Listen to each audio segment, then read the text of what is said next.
Good morning बेटा, आवाज़ आ रही है बेटा? आवाज़ आ रही है नहीं आ रही बेटा?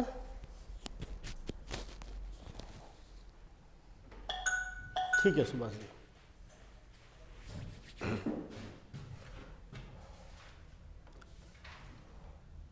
देखें, लास्ट मैं आपको परासरण दाब बता रहा था और परासरण दाब से रिलेटेड मैंने फॉर्मूले आपको लिख दिए थे और परासरण दाब पर मैंने क्वेश्चंस बता दिए थे आपको 4 तरह के अभी तक कि क्या क्या क्वेश्चंस बन सकते हैं। तो सबसे पहला थ्योरेटिकल क्वेश्चंस तो कल मैंने आपसे बोला था, पहला क्वेश्चन तो यही बनता है कि प्रोटीन बहुलक जैसे जो बड़े बड़े अणु होते हैं उनका अणुभार कैसे आप मेज़र करोगे, तो आंसर जाएगा परासरण दाब विधि से।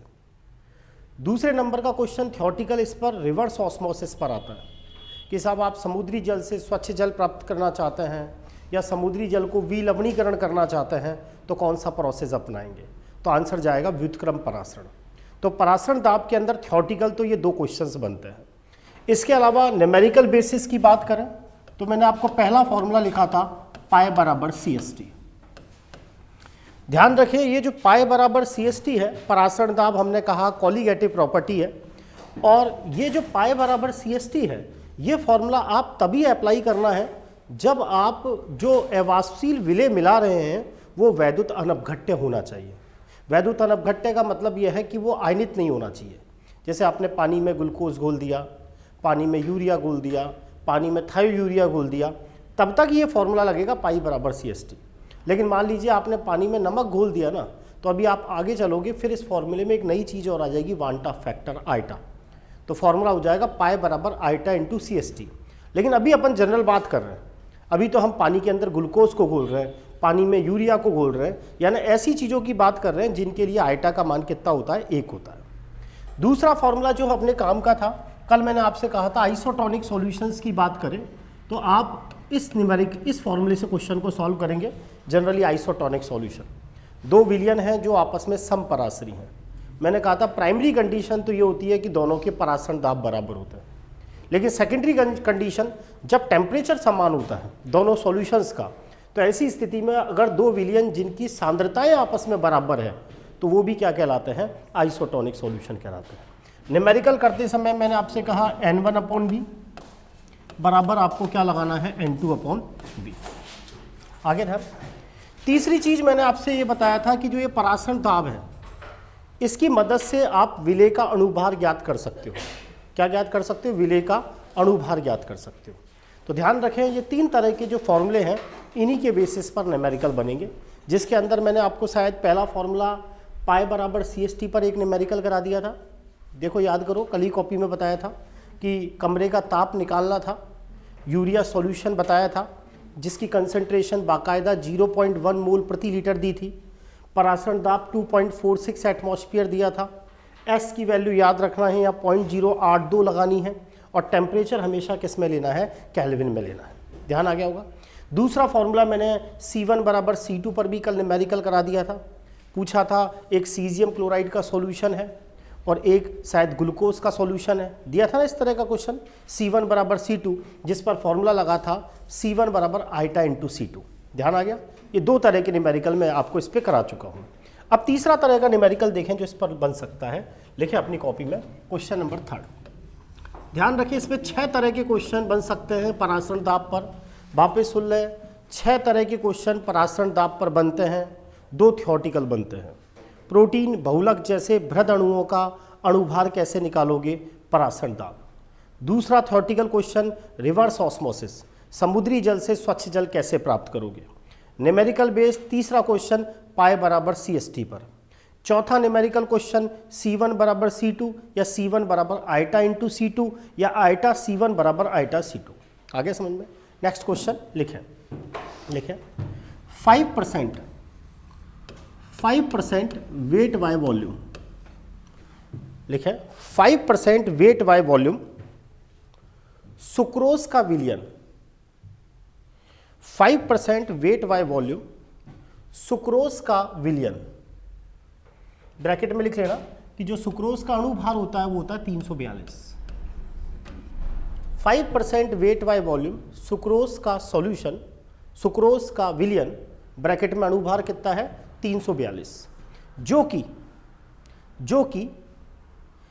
अज्ञात विलयन 1% weight by volume 1% weight by volume के साथ समपराश्री है तो अज्ञात विलेय का अणुभार ज्ञात करें। आ गया होगा क्वेश्चन समझ में? ये कह रहा है ये दो सॉल्यूशन है, एक सॉल्यूशन ये है और एक सॉल्यूशन ये है, दो सॉल्यूशन है। ये जो सॉल्यूशन है सुक्रोज का सॉल्यूशन, ये 5% वेट बाय वॉल्यूम है। इसका मतलब हमारे अपने आप समझ में आ जाएगा कि पूरा की पूरा सॉल्यूशन 100 ml का है और उसके अंदर 5 ग्राम सुक्रोज घुला हुआ है, क्योंकि परसेंटेज वेट बाय वॉल्यूम का मतलब यही होता है कि 100 ml सॉल्यूशन के अंदर 5 ग्राम सुक्रोज घुला हुआ है। ठीक है, ये दूसरा अज्ञात विलयन है, ये 1% वेट बाय वॉल्यूम है। इसका मतलब ये सॉल्यूशन भी कितने ml का है 100 ml का, और उसके अंदर जो अज्ञात विलेय है वो कितने ग्राम घुला हुआ है 1 ग्राम। अब ये कहता है कि ये दोनों की दोनों सॉल्यूशन आपस में आइसोटोनिक है। जैसे ही आइसोटोनिक आ जाए, समपराश्री आ जाए, तो हमारा फॉर्मूला लगेगा C1 बराबर क्या लगेगा C2। अब हमें अज्ञात विलयन का पता नहीं है कि वो अज्ञात विलयन में विलेय कौन है, तो कुछ नहीं दे तो ऐसी स्थिति में हम ये मानेंगे कि उसके लिए आइटा एक ही है, तो C1 बराबर क्या लगेगा C2। अब आप सबको पता है कंसंट्रेशन क्या होता है, मोल बटे आयतन। अरे होता नहीं होता, मोल बटे आयतन। ये सुक्रोज की कंसंट्रेशन है और ये अज्ञात विलयन की कंसंट्रेशन है। अब आपको पता है दोनों का आयतन भी बराबर है, क्योंकि ये भी 100 ml है और ये भी कितना है 100 ml, तो आयतन से आयतन कैंसिल आउट हो जाएगा। अब आपके पास रह गया N1 बराबर N2। ये है सुक्रोज के मोल और ये है अज्ञात विलेय के मोल। तो सुक्रोज के मोल कैसे बनाओगे? सुक्रोज के मोल बनाने का तरीका, सुक्रोज का दिया गया भार ग्राम में या सुक्रोज का घोला गया भार ग्राम में, तो आप सबको पता है, बोलो कितना ग्राम आपने घोला है 5 ग्राम, और सुक्रोज का अणुभार मैंने लिखाई दिया कितना होता है 342 बराबर। ये N2 किसके मोल है? अज्ञात विलेय के मोल है। अब अज्ञात विलेय के मोल कैसे निकालेंगे? अज्ञात विलेय की घोली गई मात्रा कितनी है 1 ग्राम, और मुझे इसका क्या फाइंड आउट करना है अणुभार। आ रहा समझ में? तो मैं मॉलिक्यूलर वेट निकाल लूंगा, 342 में कितने का भाग लगेगा 5 का, तो 5 के 30 68.4 ग्राम, यही आएगा क्या देख लेना। अरे हाँ या ना, उतारो।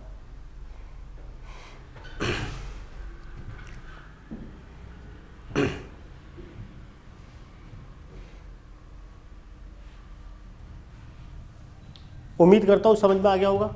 लाइव वालों को बेटा समझ में आ गया न्यूमेरिकल?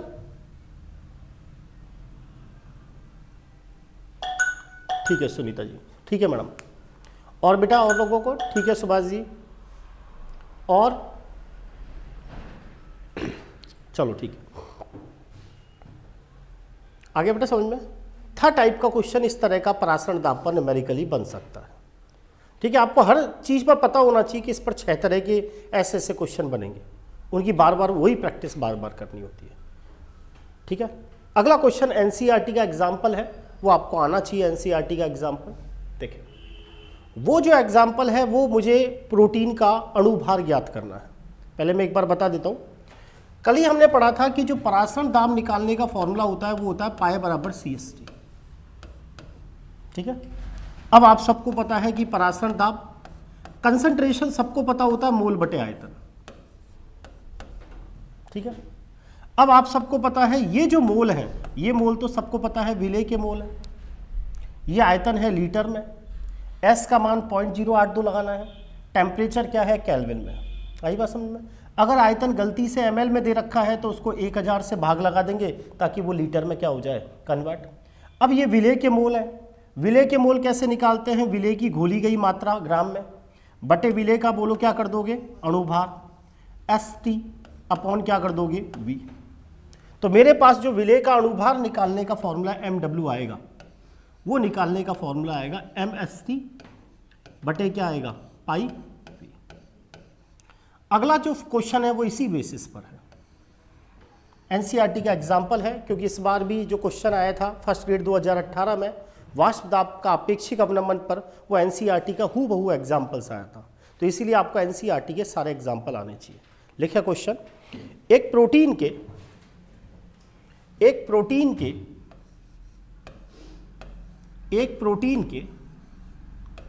200 सेमी क्यूब एक प्रोटीन के 200 सेमी क्यूब जलीय विलयन में, एक प्रोटीन के 200 सेमी क्यूब कहने का मतलब 200 घन सेमी, समझ में आ गया। एक प्रोटीन के 200 सेमी क्यूब जलीय विलयन में 1.26 ग्राम प्रोटीन है, 1.26 ग्राम प्रोटीन है, 1.26 ग्राम प्रोटीन है। 300 केल्विन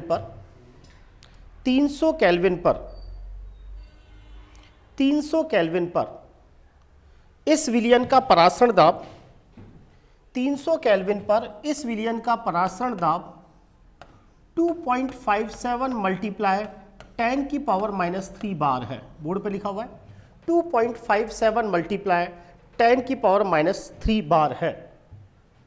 तो प्रोटीन का मोलर द्रव्यमान ज्ञात करें। तो प्रोटीन का मोलर द्रव्यमान ज्ञात करें।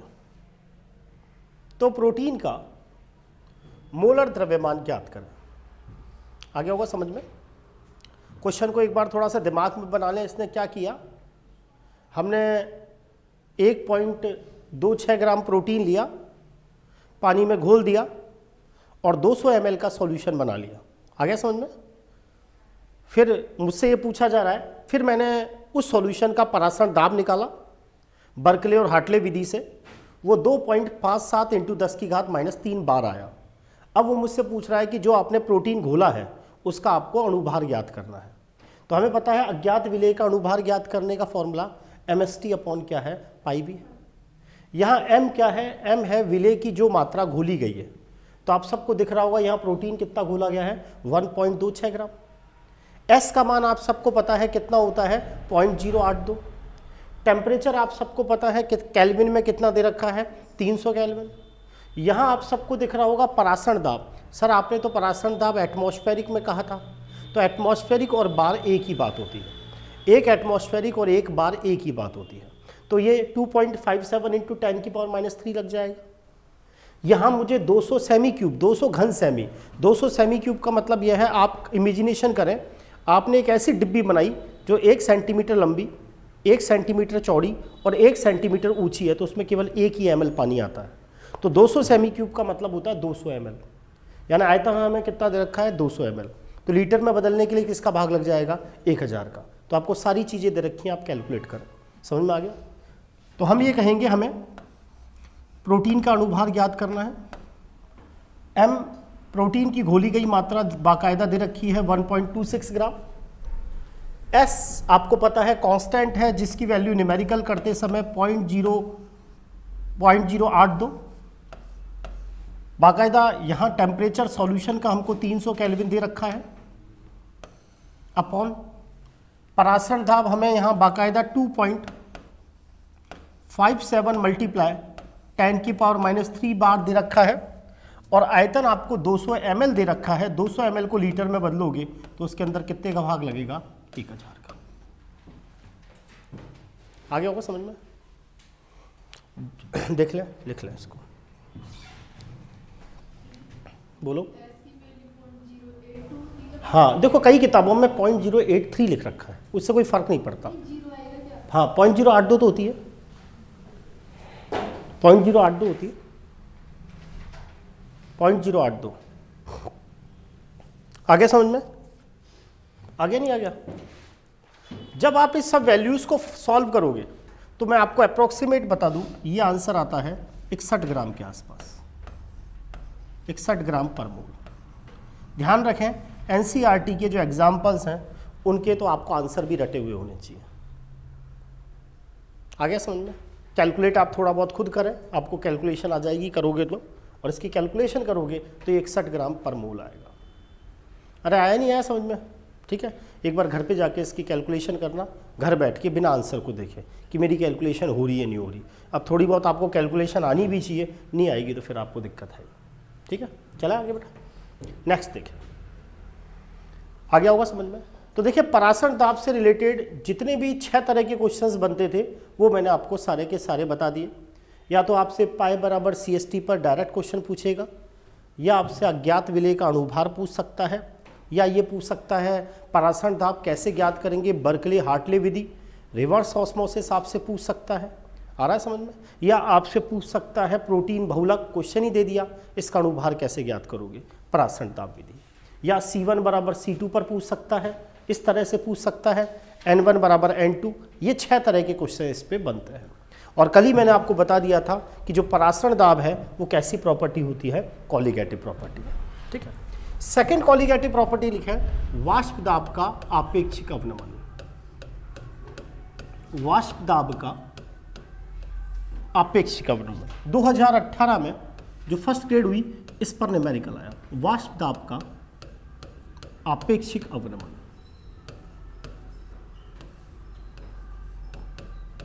वाष्प दाब का आपेक्षिक अवनमन। सेकंड जो कॉलिगेटिव प्रॉपर्टी है वो है relative lowering of vapour pressure, वाष्प दाब का आपेक्षिक अवनमन del P upon P naught, वाष्प दाब का आपेक्षिक अवनमन। ठीक है, समझे। मैंने आपको पहले भी कल भी बताया था, जैसे ये प्योर विलायक है, ये शुद्ध विलायक है, आप सबको पता है ये शुद्ध विलायक, और मैंने इस शुद्ध विलायक को एक निश्चित ताप पर गर्म किया। समझने के लिए मैंने 70 डिग्री सेल्सियस पर गर्म किया, तो यहाँ इसकी वाष्प बनेगी। वाष्प के द्वारा जो द्रव की सतह पर दाब लगाया जाएगा वो क्या कहलाएगा, वाष्प दाब कहलाएगा। और हमने पहले ही बात कर ली कि शुद्ध विलायक के द्वारा जो वाष्प दाब लगाया जाएगा उसको मैं किससे रिप्रेजेंट करूँगा, P नॉट से।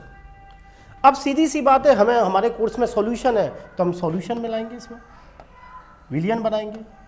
ध्यान रखें राउल्ट का जो नियम होता है जब हम कॉलिगेटिव प्रॉपर्टी की बात करते हैं तो वो डाइल्यूट सॉल्यूशन के लिए अप्लाई होता है, यानी सॉल्वेंट तो बहुत ज़्यादा है और उसमें विलेय हम थोड़ा सा डालते हैं, और विलेय भी कौन सा डालते हैं, अवाष्पशील विलेय। कौन सा, अवाष्पशील, नॉन वॉलेटाइल सॉल्यूट। तो जैसे ही आप इसमें नॉन वॉलेटाइल सॉल्यूट मिलाओगे, अवाष्पशील विलेय मिलाओगे, ये समांगी विलयन बना लेगा। तो आपको पता है सरफेस पर विलायक के साथ किसके अणु आ जाएंगे, अवाष्पशील विलेय के आ जाएंगे। समझ में आ गया होगा, ये सॉल्यूशन बन जाएगा, ये आपका सॉल्यूशन। इसमें हमने अवाष्पशील विलेय,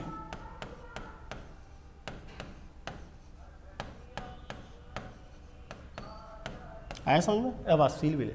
और ये चीज़ आपको पता है, ये विलयन बन गया विलयन।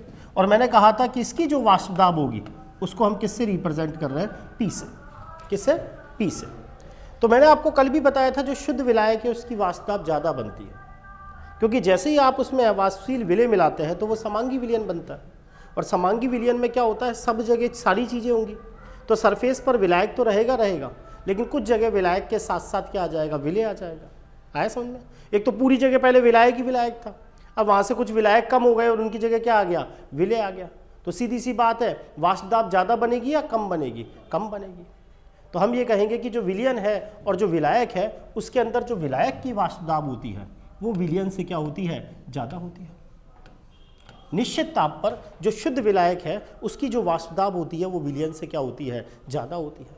अब शब्दों को पकड़े, वाष्प दाब में अवनमन, अवनमन यानी कमी, सारी प्रॉपर्टी विलयन की है। सारी प्रॉपर्टी किसकी है, विलयन की। किस में कमी आएगी, किसके वाष्प दाब में कमी आएगी, विलयन के।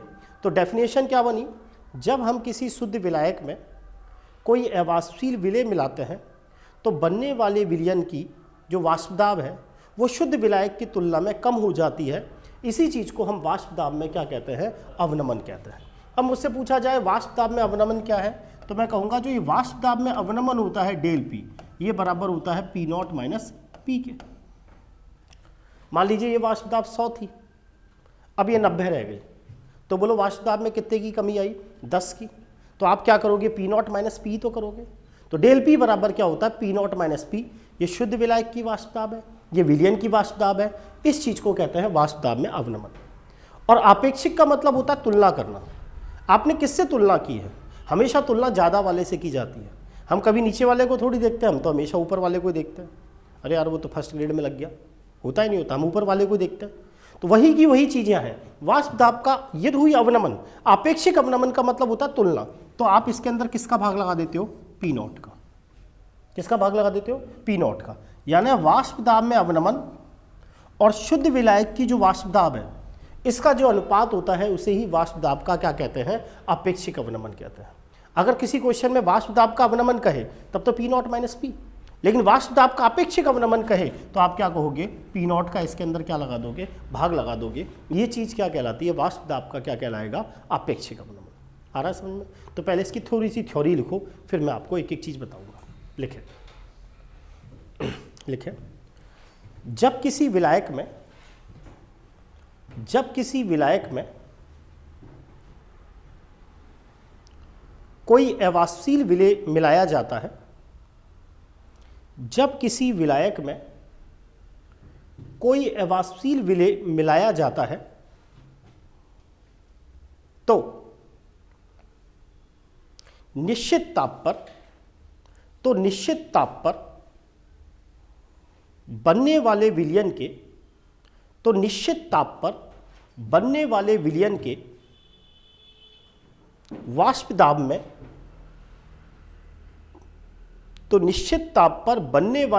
के वाष्प दाब में कमी आ जाती है।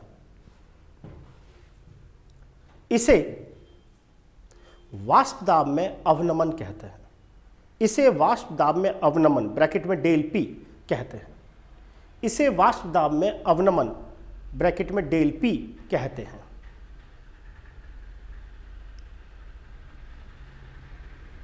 कोई दिक्कत यहां तक? यानी मैं ये कहूंगा डेल पी पहला फॉर्मूला बराबर पी नॉट माइनस पी, मेरा पहला फॉर्मूला। डेल पी बराबर पी नॉट माइनस पी, समझ में आ गया होगा। पी नॉट तो बोलो किसकी वाष्प दाब है, शुद्ध विलायक की। पी किसकी वाष्प दाब है, विलयन की।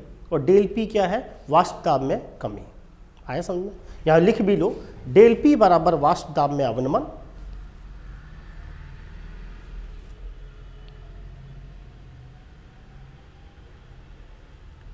पी नॉट बराबर शुद्ध विलायक की वाष्प दाब, vapour pressure of pure solvent,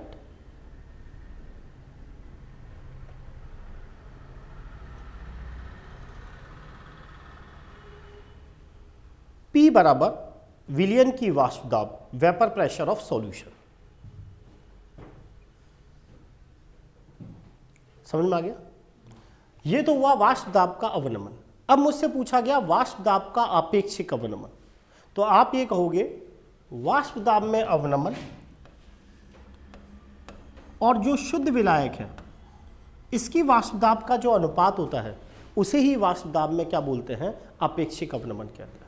आया समझ में? तो अगला पॉइंट लिखें वाष्प दाब में अवनमन ब्रैकेट में डेल पी, वाष्प दाब में अवनमन ब्रैकेट में डेल पी व शुद्ध विलायक की वाष्प दाब ब्रैकेट में पी नॉट व शुद्ध विलायक की वाष्प दाब ब्रैकेट में पी नॉट का अनुपात वाष्प दाब में आपेक्षिक अवनमन कहलाता है। का अनुपात वाष्प दाब में आपेक्षिक अवनमन कहलाता है।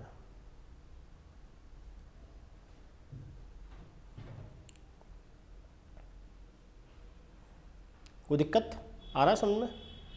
तो इसका मतलब ये हुआ, लिखे बोर्ड पे लिखा हुआ del P upon P not equal to P not minus P upon P not. इस चीज को मैं कहूंगा वाष्प दाब में आपेक्षिक अवनमन। मेरा ये फॉर्मूला नंबर क्या होगा, 2 होगा।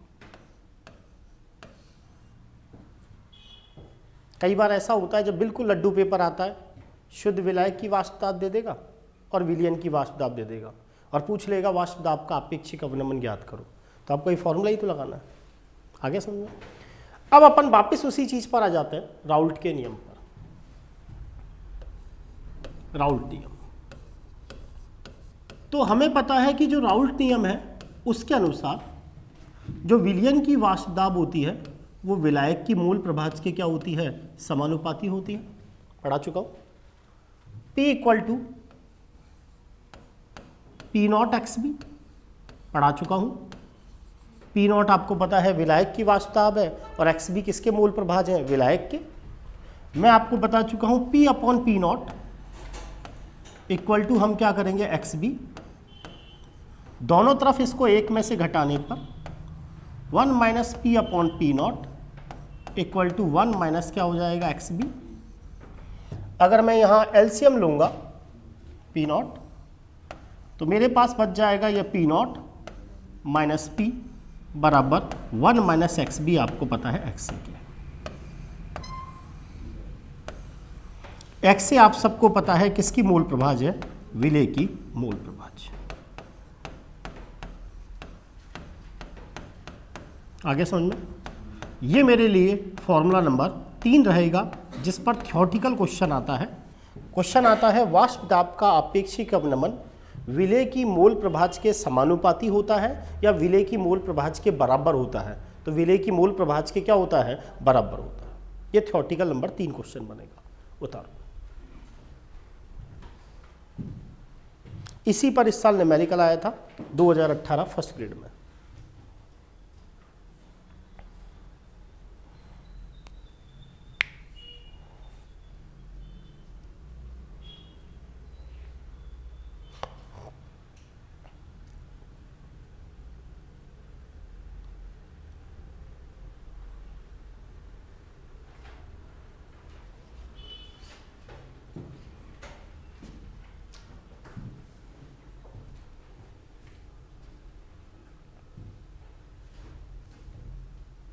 इसी तरह के क्वेश्चंस आपसे एग्जामिनर पूछता है।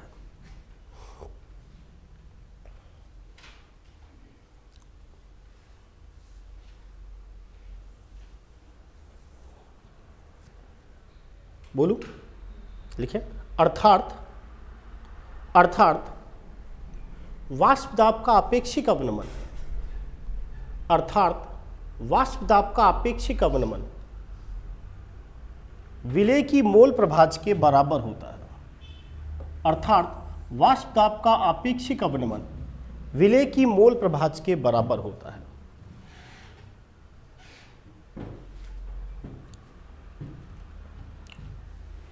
एक बात बताओ, ये कोलिगेटिव प्रॉपर्टी पढ़ क्यों रहे हो?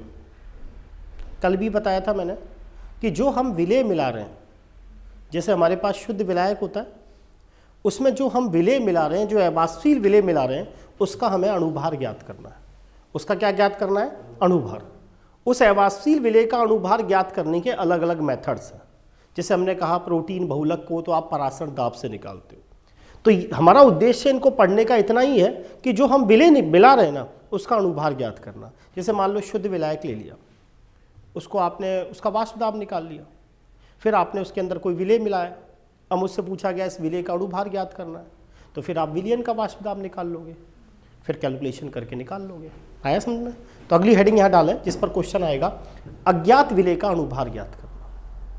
जो हमारा उद्देश्य है अज्ञात विलेय का अणुभार ज्ञात करना, यही तो है। अरे हाँ या ना, यही तो हमारा उद्देश्य है, अज्ञात विलेय का अणुभार ज्ञात करना। तो अब आप सबको पता है, इसी फॉर्मूले से मैं चल रहा हूं।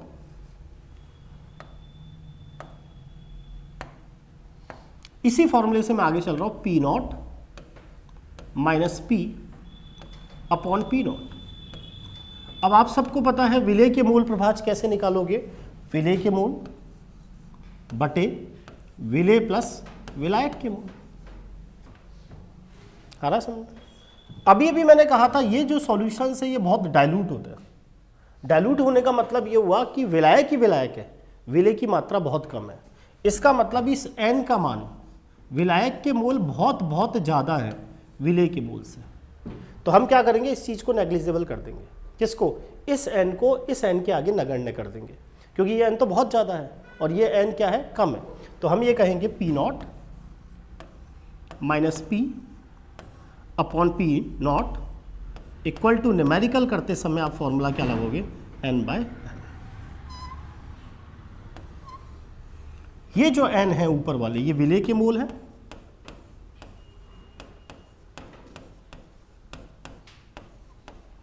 और ये जो कैपिटल N है ये किसका मोल है, विलायक का मोल है।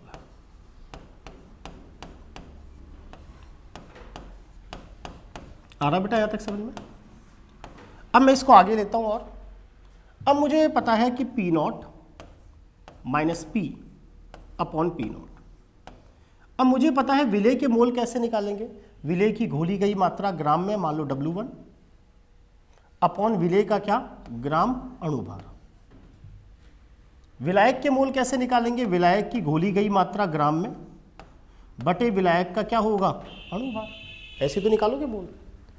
ये विलेय के मोल है, कैसे निकालोगे, विलेय की घोली गई मात्रा ग्राम में, ये तो दे ही रखी होगी, और ये W2 क्या होगा, विलेय का क्या होगा, अणुभार होगा, जो आपको निकालना होगा। n क्या है, विलायक के मोल। विलायक के मोल कैसे निकालोगे, विलायक की घोली गई मात्रा ग्राम में बटे विलायक का क्या है, अणुभार। जो भी विलायक दिया हुआ होगा उसकी मात्रा ग्राम में बटे विलायक का क्या लगा दोगे, अणुभार। तो इस फॉर्मूले को यूज करते हुए हम क्या कर लेंगे, अज्ञात विलेय का क्या ज्ञात कर लेंगे, अणुभार ज्ञात कर लेंगे।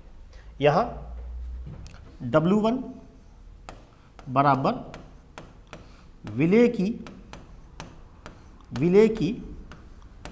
दी गई मात्रा ग्राम में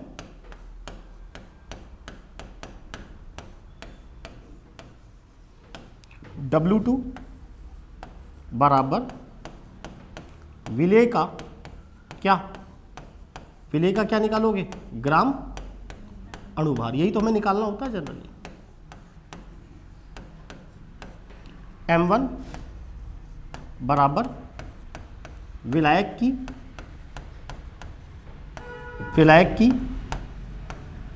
दी गई मात्रा ग्राम में,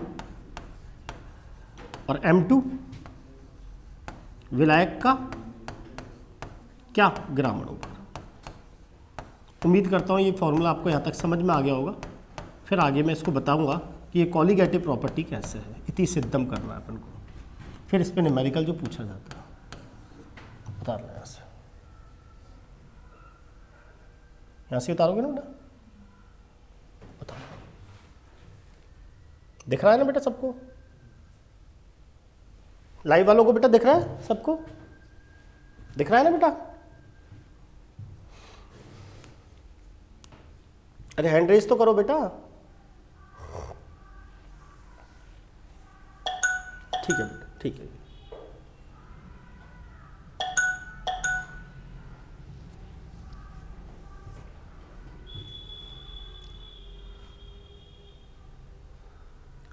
मैंने कहा ना फिजिकल थोड़ा स्लो चलो, यही डिफरेंस करती है फर्स्ट ग्रेड में। ऑर्गेनिक सब करेंगे, नॉर्गेनिक सब करेंगे, बस यहीं सब गड़बड़ हो जाता है। और इसीलिए सबसे पहले इसी को इसीलिए उठाया कि जिससे आप बार बार इसकी प्रैक्टिस कर सकें। 6-8 महीने जितने भी अपने समय है, 6 चैप्टर है, बार बार प्रैक्टिस करोगे रटेंगे। अब कल वाला पेपर जो आपका हुआ उसमें 100% 2-4 क्वेश्चन गलत हो ही गए होंगे। बेटा सारे सही हुए थे या गलत हो गए थे? अच्छा, आज मिल जाएगी। अभी लाइव वालों की बेटा आंसर की डाल दूंगा अभी, है ना?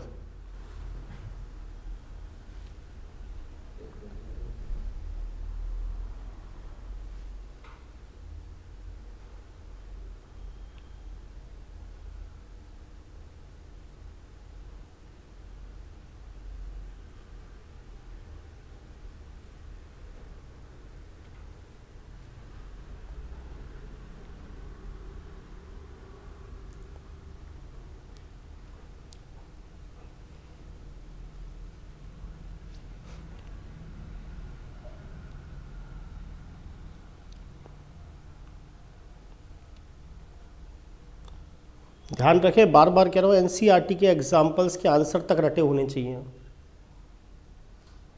11th-12th की बुक को एनसीईआरटी को रखें, उनके एग्जाम्पल्स तक रटे होने चाहिए। 50-60 क्वेश्चन पेपर में आपके उसी से हो जाएंगे सीधे सीधे।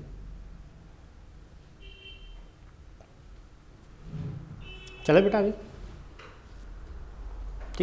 अब एक बार थोड़ा सा अपने काम की चीज़ नहीं है, लेकिन मैं थोड़ा सा सिद्ध कर देता हूँ कि वाष्प दाब में आपेक्षिक अवनमन एक कॉलीगेटिव प्रॉपर्टी है।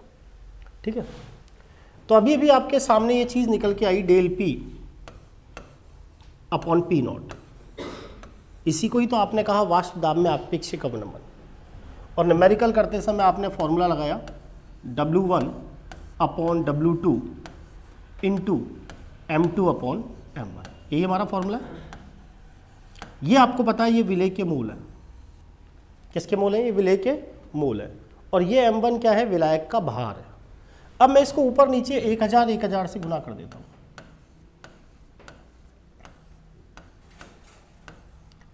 तो देखें, ये विलेय के मूल, ये विलायक का भार ग्राम में, और इसको मैंने ऊपर 1000 से भाग लगा दिया, यानी इस वाली चीज को पकड़े केवल। विलेय के मूल मैं लिख भी देता हूं, विलेय के मूल, जिससे आपको क्लियर हो जाए। विलेय के मूल W1 अपॉन W2 क्या है ये?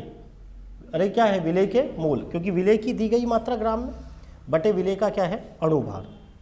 M1 क्या है? ये विलायक का, M1 क्या है? विलायक का भार, काय में है?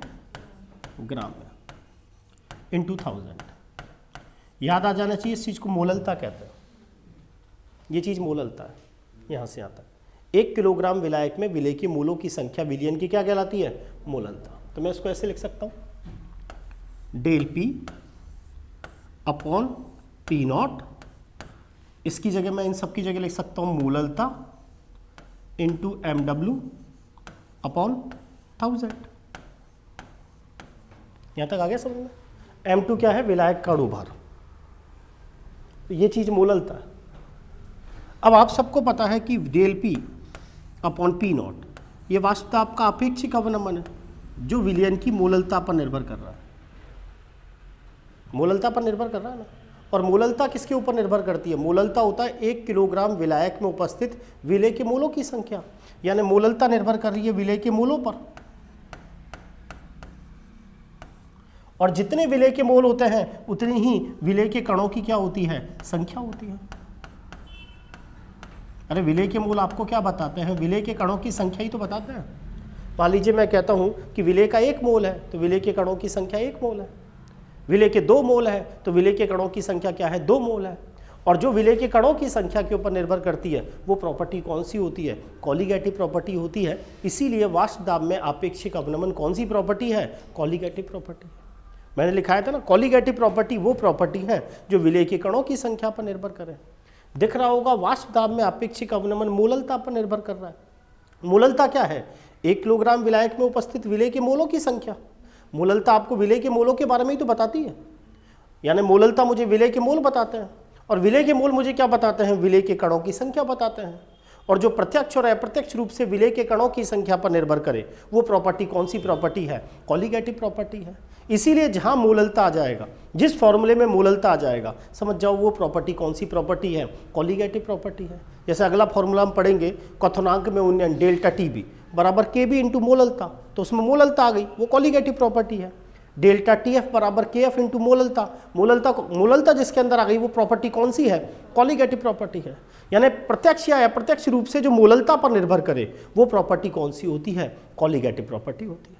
आया समझ में? इसीलिए हम कह देते हैं कि जो ये है वाष्प दाब में जो आपेक्षिक अवनमन है ये कैसी प्रॉपर्टी है? कॉलीगेटिव प्रॉपर्टी है। अतः del P upon P not is colligative property, अणु संख्या गुणधर्म। उदाहरण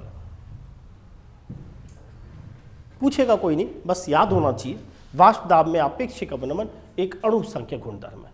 लेकिन आपको पता होना चाहिए जब आप पढ़ाएंगे कि साहब वाष्प दाब में आपेक्षिक अवनमन आखिरकार अणु संख्या गुणधर्म क्यों बोल रहे हो?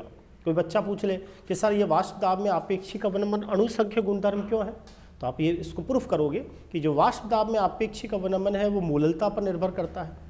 और मोललता क्या बताती है? विलेय के मोलों की संख्या ही तो मोललता होती है। आई बात समझ में? और मोल जो है वो मुझे विलेय के कणों की संख्या के बारे में बताते हैं। और वो प्रॉपर्टी जो विलेय के कणों की संख्या पर निर्भर करती है वो प्रॉपर्टी क्या कहलाती है, कॉलीगेटिव प्रॉपर्टी कहलाती है। तो दो कॉलीगेटिव प्रॉपर्टी हमने पढ़ ली, परासरण दाब पढ़ लिया और वाष्प दाब का क्या पढ़ लिया, आपेक्षिक अवनमन पढ़ लिया। अब इस पर जो फर्स्ट ग्रेड में इस साल न्यूमेरिकल आया था वो अपन लिखेंगे, पहले आप यहाँ तक लिख लें।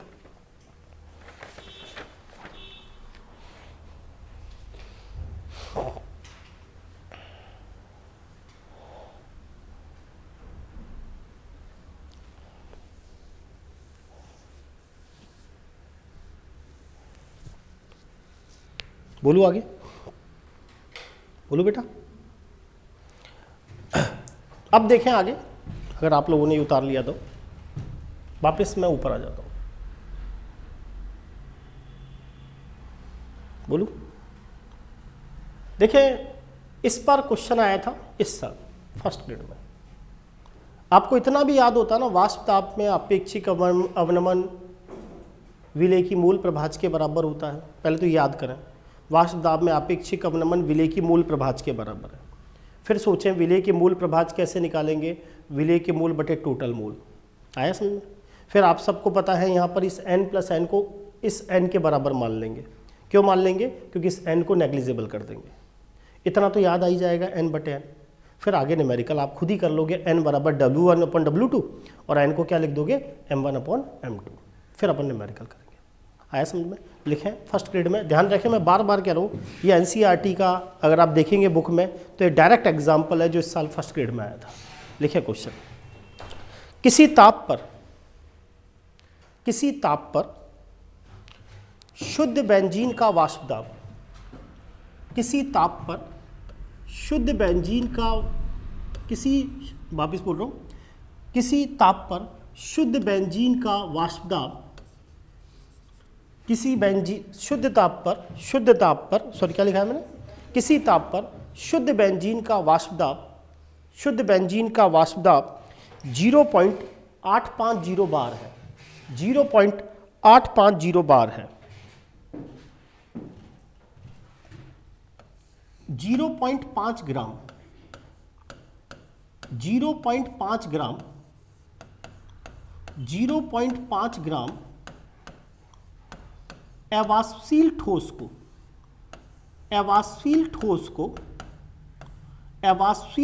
को 39 ग्राम बेंजीन, 39 ग्राम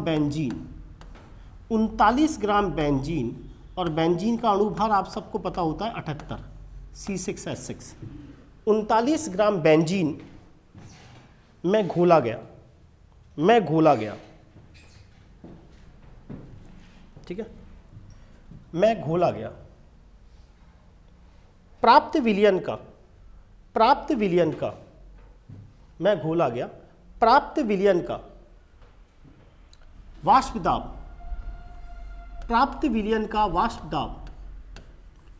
0.845 बार है। प्राप्त विलयन का वाष्प दाब 0.845 बार है। तो एवास्फील ठोस का मोलर द्रव्यमान होगा, आया समझ में? देखें आराम से पहले क्वेश्चन को पढ़ें। क्वेश्चन में हमें ये कह रहा है कि बेंजीन, आप सबको पता होना चाहिए कि जो बेंजीन है वो सॉल्वेंट का काम करता है। जैसे पानी सॉल्वेंट का काम करता है, ऐसे ही बेंजीन भी क्या है, सॉल्वेंट का काम करता है। ये कहता है जब बेंजीन शुद्ध अवस्था में है, यानी उसके अंदर विलेय नहीं मिलाया गया है, यानी सॉल्वेंट प्योर स्टेज में है, तो उस समय बोलो इसका वाष्प दाब हमें कितना दे रखा है, P0 की वैल्यू बोलो क्या दे रखी है, 0.850 बार। अरे यही है ना, ठीक। अब ये जो बेंजीन सॉल्वेंट है, इसके अंदर मैंने कोई एवास्फील विलेय मिलाया। अब बोलो वो एवास्फील विलेय कितना ग्राम मिलाया, 0.5 ग्राम, यानी जो W1 है वो मुझे कितना दे दिया इसने, 0.5 ग्राम दे दिया। आया समझ में? अब क्या कह रहा है, जो बेंजीन है विलायक है, उसका भार बता रखा है। विलायक का भार बोलो कितना ग्राम दे रखा है, 39 ग्राम। अरे हाँ या ना? और मुझे ये भी बता रखा है जो बेंजीन है उसका जो अणु भार होता है वो बाकायदा मुझे कितने ग्राम बता रखा है, 78 ग्राम। और जब हम विलायक के अंदर विलेय मिलाते हैं तो जो विलयन बनता है उसका वाष्प दाब कम होता है, और बाकायदा वो दिखा रखा है मुझे 0.845 बार। और आपके समझ में आ गया होगा, आपसे पूछा क्या है, W2। आगे बेटा समझ में, सारा थ्योरेटिकल फॉर्मूला बेस्ड क्वेश्चन था। P not minus P upon P not, यही हमारे पास फॉर्मूला। N अपॉन N लिख दोगे W1 upon W2 into M1 upon M2। अरे हाँ है ना।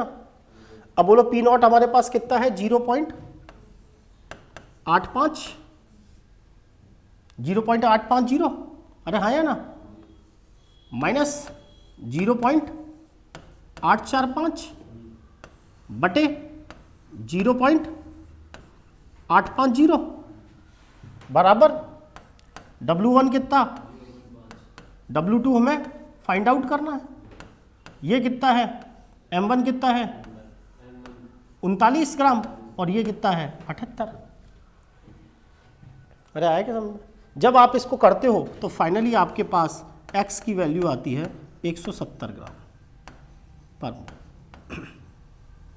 डायरेक्ट NCERT एग्जाम्पल, थोड़ा कैलकुलेशन खुद करें, ध्यान रखें। और इस साल फर्स्ट ग्रेड में यही एग्जाम्पल आया था। थोड़ा सा कैलकुलेशन देखें, आप लोगों को आनी चाहिए। 39 दूना 78, 0.5 को आधा लिख लो, आधा इंटू 2, तो ये वाला पोर्शन तो वैसे ही कैंसिल आउट हो जाएगा। अरे जोड़ बाकी आते ही नहीं आते हैं, तो जोड़ बाकी तो करो भाई, करो इनको फटाफट के, एक बार करके देखो रफ में आ रहा है क्या आंसर।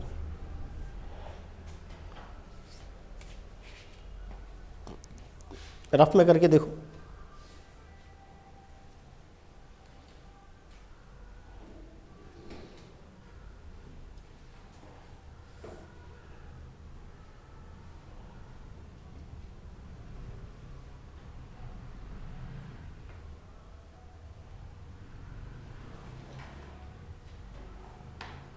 रफ में करके देखो आ रहा है क्या। अब घटाना तो आना चाहिए।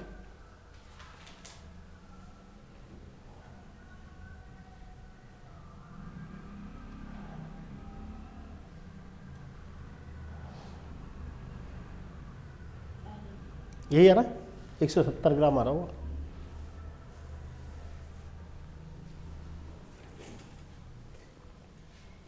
इससे रिलेटेड जो तीनों चारों तरह के न्यूमेरिकल हैं मैं करा चुका हूं।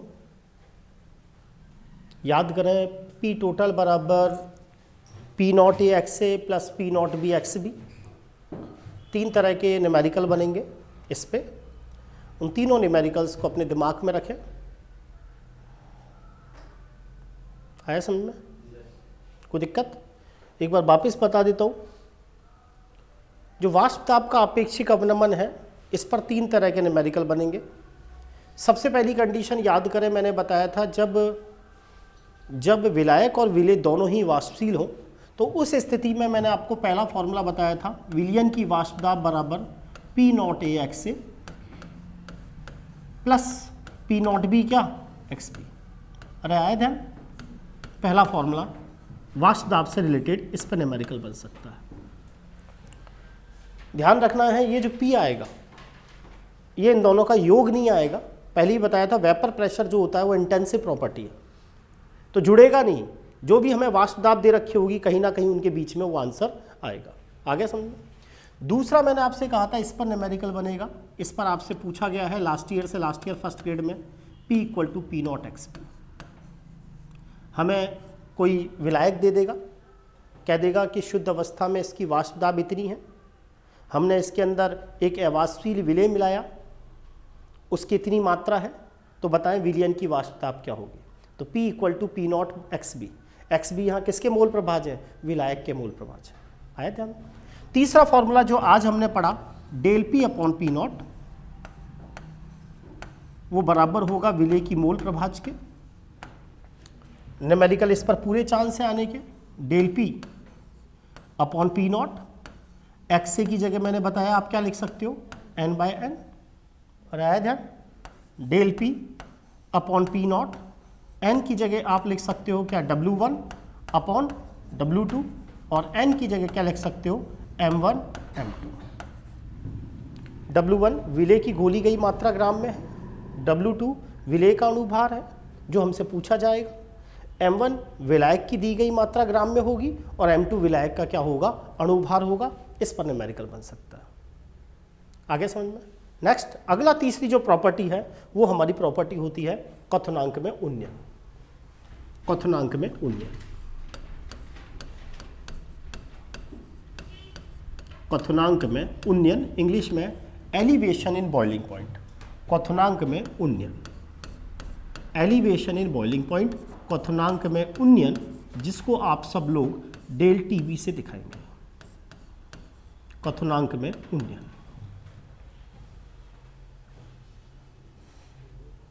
क्वथनांक में उन्नयन, एलिवेशन इन बॉइलिंग पॉइंट। क्या मतलब है? जैसे आपका पानी कितने डिग्री सेल्सियस पर उबलता है? 100 डिग्री सेल्सियस पर। लेकिन अगर आप पानी में चाय मिला दोगे तो वो विलियन बन जाएगा। तो विलियन का जो बॉइलिंग पॉइंट होता है ना, वो विलायक से ज़्यादा होता है। विलियन का बॉइलिंग पॉइंट किससे ज़्यादा होता है? विलायक से। यानी जैसे पानी 100 डिग्री सेल्सियस पर उबला तो तुम्हारा जो विलियन है वो ना वो 100.1 पर उबलेगा। तो मुझसे पूछा जाए बॉइलिंग पॉइंट में, मैं कहूँगा मामूली सी 0.1 की वृद्धि हो गई। वही चीज़ क्वथनांक में उन्नयन कहलाता है। उन्नयन का मतलब होता है बढ़ोतरी, कि जब हम किसी विलायक में विलेय मिलाएंगे तो सॉल्यूशन बन जाएगा। उसके बॉइलिंग पॉइंट में बढ़ोतरी क्या होगी, वही चीज़ क्या कहलाता है? क्वथनांक में क्या कहलाता है? उन्नयन कहलाता है। सबसे पहले मैं आपको वापस रिवाइज कर देता हूँ बॉइलिंग पॉइंट क्या चीज़ होती है। मैंने आपको पहले भी बताया था, ये है वेपर प्रेशर और ये है हमारा टेम्परेचर। मान लीजिए इस बोतल में पानी है, मुझे इसका बॉइलिंग पॉइंट निकालना है कि इस पानी का बॉइलिंग पॉइंट कितना है। तो आप सबको पता है हमारे चारों ओर जो वायुमंडल है इसमें बहुत सारी गैसें हैं, उनके द्वारा जो दाब लगाया जाता है वो क्या लगाया जाता है? 1 एटमॉस्फेयर। अब आप इस पानी को गर्म करना चालू करोगे तो इसकी वाष्प बनेगी, वाष्प दाब लगाएगी। वो टेम्परेचर जिस पर इस पानी के द्वारा बनने वाली वाष्प दाब 1 वायुमंडलीय दाब के बराबर हो जाएगी, वही टेम्परेचर इस पानी का क्या कहलाता है? बॉइलिंग पॉइंट कहलाता है। आपने क्या किया, अभी पानी ले लिया, ये मान लीजिए रूम टेम्परेचर पर 27 डिग्री सेल्सियस है। ये थोड़ी है कि इस समय पानी की वाष्प नहीं बन रही होगी, पानी की वाष्प तो हर समय बनती है, यहाँ तक कि ठोसों की भी वाष्प बनती है। वाष्प तो हर समय बनती है। आप देखा नहीं आपने कभी फ्रिज को खोल के, सर्दियों के दिनों में खूब दिखेगा आपको, धुआं धुआं सा दिखेगा, तो इसका मतलब वाष्प तो ठोस की भी बनती है। वो बात अलग है, हमें दिखती नहीं है। तो जैसे 27 डिग्री सेल्सियस पर इस पानी इस बोतल में रखा हुआ है, तो ये थोड़ी इसकी वाष्प नहीं बन रही, वाष्प बन रही है। मान लो इस समय इसकी वाष्प इतनी बन रही है। मेरा उद्देश्य क्या है? मेरा उद्देश्य यह है कि इस पानी को मैं जब तक गर्म करता रहूँगा जब तक इसकी वाष्प दाब किसके बराबर नहीं हो जाएगी? 1 एटमॉस्फेयर। अब मैंने पानी को गर्म करना चालू किया, वाष्प बढ़ेगी, वाष्प दाब बढ़ेगा, गर्म करता चलूँगा, गर्म करता चलूँगा, गर्म करता चलूँगा, गर्म करता चलूँगा, एक पर्टिकुलर ऐसा टेम्परेचर आ जाएगा जिस पर बनने वाली वाष्प दाब 1 वायुमंडलीय दाब के बराबर हो जाएगी। वही ताप इस विलायक का क्या कहलाएगा? बॉइलिंग पॉइंट कहलाएगा। अरे आ रही बात समझ में? अरे हाँ या ना? समझ में आई? तो लिखा है सबसे पहले क्वथनांक। बॉइलिंग पॉइंट होता क्या है? क्वथनांक, बॉइलिंग पॉइंट। सबसे पहले हेडिंग डालें बॉइलिंग पॉइंट,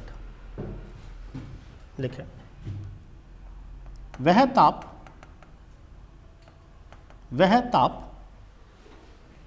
बॉइलिंग पॉइंट की डेफिनेशन क्या होती है? वह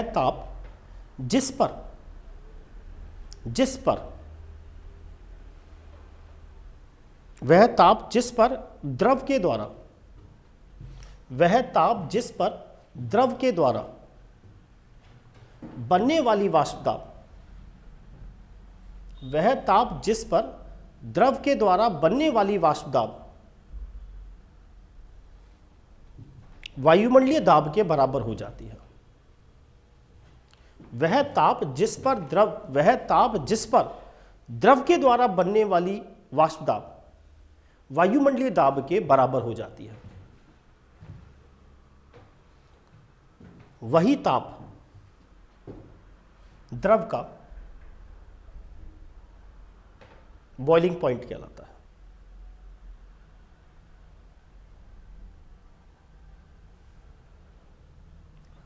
क्या मतलब है, जैसे मान लीजिए मैं इसमें पानी ले लूँ और इस पानी को अगर मैं 100 डिग्री सेल्सियस पे गर्म करूँ तो यहाँ वाष्प बन जाएगी। उसके द्वारा जो वाष्प दाब है वो 1 एटमॉस्फेयर के बराबर होगा। यानी किसी भी लिक्विड को तब तक गर्म करते रहो जब तक उसके द्वारा बनने वाली वाष्प दाब वायुमंडलीय दाब की क्या ना हो जाए, बराबर नहीं हो जाए। और जिस ताप पर ऐसा हो जाएगा वही ताप उस द्रव का क्या कहलाता है, बॉइलिंग पॉइंट कहलाता है। बना लें इसको।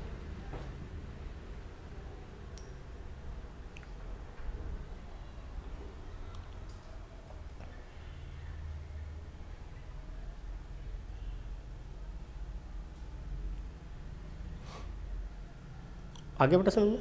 अब देखो,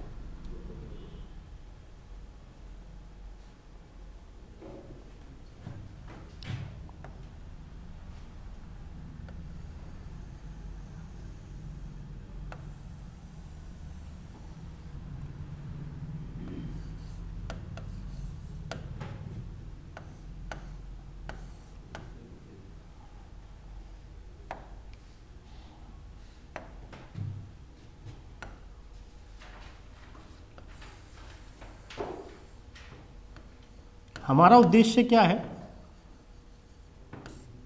हम किसी द्रव को तब तक गर्म करेंगे जब तक उसके द्वारा बनने वाली वाष्प दाब किसके बराबर नहीं हो जाए, 1 वायुमंडलीय दाब।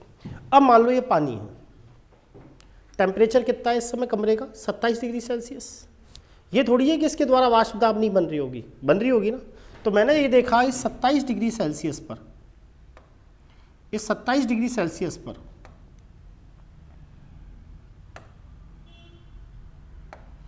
इस 27 डिग्री सेल्सियस पर इतनी वाष्प दाब बन रही है।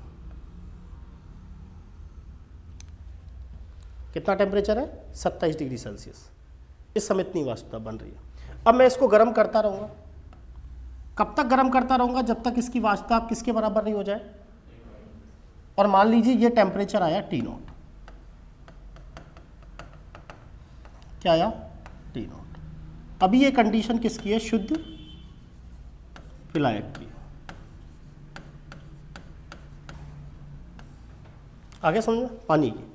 अब मान लीजिए मैं इस पानी के अंदर नमक मिला दूं और फिर मैं 27 डिग्री सेल्सियस पर देखूं, तो बताएं इतनी ही वाष्प दाब बनेगी या कुछ कम बनेगी, कम बनेगी। हमने पढ़ा था ना वाष्प दाब में अवनमन, अरे अभी भी तो पढ़ा है कि जब किसी विलायक में जब कोई अवाष्पशील विलेय मिला दिया जाता है तो वाष्प दाब में क्या आ जाती है, कमी आ जाती है।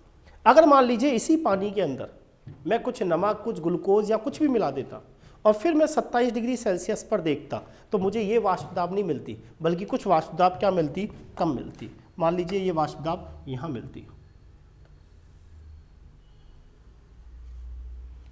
आ रहा है समझ में। इस टेम्परेचर पर विलयन की वाष्प दाब ये मिलती। अब मैं विलयन को गर्म करूँगा। कब तक गर्म करूँगा, जब तक उसका वाष्प दाब किसके बराबर नहीं हो जाएगा, 1 वायुमंडलीय ताप के बराबर। ये है TS, ये है विलयन।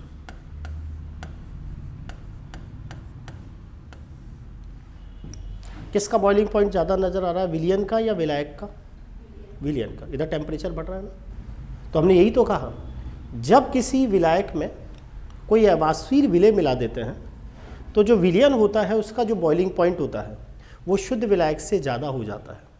इसी चीज़ को क्वथनांक में क्या कहते हैं, उन्नयन कहते हैं। यानी मुझसे कहा जाए क्वथनांक में बढ़ोतरी कितनी हुई, तो मैं कहूँगा क्वथनांक में जो बढ़ोतरी हुई ΔTB वो बराबर हुई TS माइनस T0 के। नहीं आया समझ में, यही तो बढ़ोतरी हुई भाई। इतना तो विलायक का था, अब ये विलयन का इतना हो गया। मुझसे पूछा जाए बढ़ोतरी कितनी हुई तो मैं कहूँगा ना बॉइलिंग पॉइंट में यही तो बढ़ोतरी हुई। मान लीजिए यहाँ तक तो पानी का बॉइलिंग टेम्परेचर 100 डिग्री था ही, ग्लूकोज मिलाने पर मान लो 101 हो गया टेम्परेचर। तो मुझसे पूछा जाए बढ़ोतरी कितनी की हुई तो मैं बढ़ोतरी 1 डिग्री की तो बताऊंगा। तो जो ये बढ़ोतरी होती है ΔTB होता है, ये क्या होता है, विलयन का बॉइलिंग पॉइंट माइनस विलायक का बॉइलिंग पॉइंट। क्योंकि जो विलयन का बॉइलिंग पॉइंट होता है वो विलायक के बॉइलिंग पॉइंट से क्या होता है, ज़्यादा होता है। पानी 100 डिग्री सेल्सियस पे उबलेगा, चाय 100 डिग्री सेल्सियस पे उसका बॉइलिंग पॉइंट नहीं है, बल्कि 100 डिग्री सेल्सियस से ज़्यादा है। पानी में ग्लूकोज घोल दिया तो जो बॉइलिंग पॉइंट है अब उस सॉल्यूशन का 100 डिग्री सेल्सियस नहीं रहेगा, बल्कि 100 डिग्री सेल्सियस से क्या हो जाएगा, ज़्यादा हो जाएगा। अरे बात समझ में आई। इसी चीज़ को कहा जाता है ΔTB। ये एनसीईआरटी का ग्राफ है और वो यही बताना चाहता है। एक बार इस ग्राफ को बनाए फिर मैं लैंग्वेज दिखाता हूँ आपको। क्या चीज़? हाँ लगेगा ही। एक बात बताओ, कोई चीज़ कम वाष्प दाब की है, मुझे मतलब एक की वाष्प दाब तो यहाँ तक है, थोड़ा सा गर्म करते ही पहुँच जाएगी, और एक की वाष्प दाब कम है तो उसको तो वहाँ तक लाने के लिए आपको जाना ही पड़ेगा।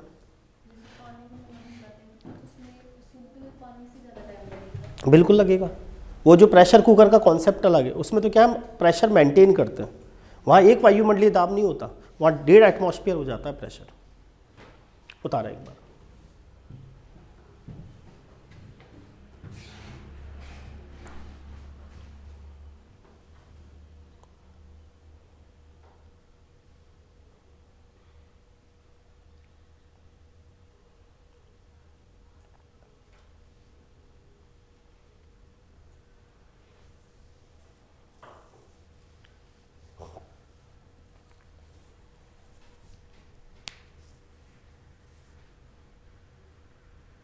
आया बेटे समझ में? थोड़ा बहुत, थोड़ा सा टफ है, बार बार कह रहा हूँ प्रैक्टिस मांगेगा, बार बार प्रैक्टिस करें।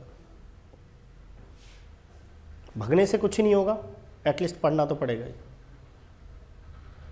भगने से कुछ भी नहीं होगा, भगोगे तो कुछ ही नहीं है, सिलेक्शन रह जाएगा बस। ये 122 ही तो सीटें, भगना नहीं है, प्रैक्टिस करनी है बार बार। एक बार में नहीं, 2 बार में समझ में आएगा, 2 बार नहीं 3 बार में समझ में आएगा। मेरे यहाँ ऐसा कोई मना है नहीं कि तुम एक ही बैच पे बैठोगे, किसी भी बैच में कितनी ही बार बैठो जब तक एग्ज़ाम नहीं हो जाती है।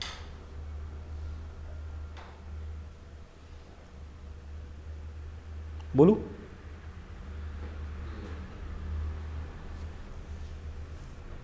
होनी चाहिए आप लोगों में हिम्मत।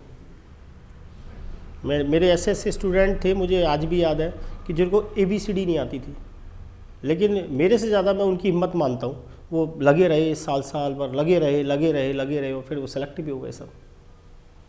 तो इससे भगने से तो काम चलेगा नहीं। हमें पता है ये सारी चीज़ें टफ हैं, इलेक्ट्रो और भी टफ पड़ेगा, थर्मो में तो तुम्हारे होश उड़ जाएंगे, लेकिन हमें लगे रहना है उसमें। तभी तो अपन ने इनको पहले लिया। चाहते तो एटॉमिक पीरियोडिक ले लेते, केमिकल ले लेते, मज़ा भी आता, लेकिन पहले इसको करो अच्छे से। ये तो ऐसी चीज़ें अपन को टाइम मिला तो अपन वापस रिवाइज़ भी कर लेंगे। अपन को लग रहा है ना कि नहीं सर ये चैप्टर कमज़ोर है, तो आप किसी दूसरे बैच में आके भी रिवाइज़ करो बार बार। चले बेटा आगे लिखे। जब किसी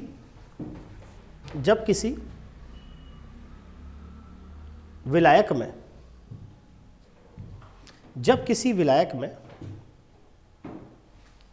कोई अवाष्पशील विलेय मिलाया जाता है, जब किसी विलायक में कोई अवाष्पशील विलेय मिलाया जाता है तो वाष्प दाब में कमी आ जाती है। जब किसी विलायक में कोई अवाष्पशील विलेय मिलाया जाता है तो वाष्प दाब में कमी आ जाती है। परिणाम स्वरूप विलयन को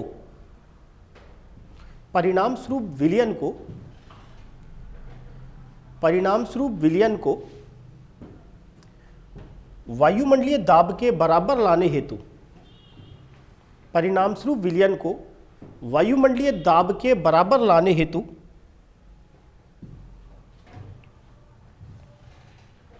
अधिक ताप की आवश्यकता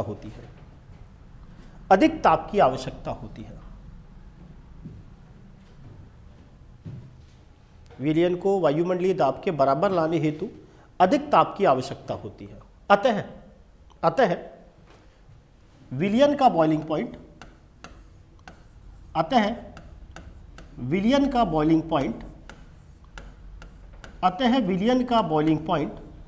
शुद्ध विलायक के बॉइलिंग पॉइंट से अधिक होता है। अतः विलयन का बॉइलिंग पॉइंट शुद्ध विलायक के बॉइलिंग पॉइंट से अधिक होता है।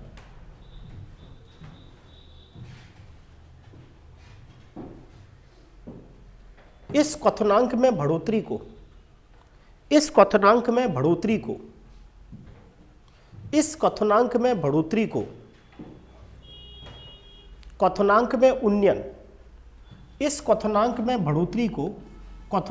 उन्नयन ब्रैकेट में del TB कहते हैं।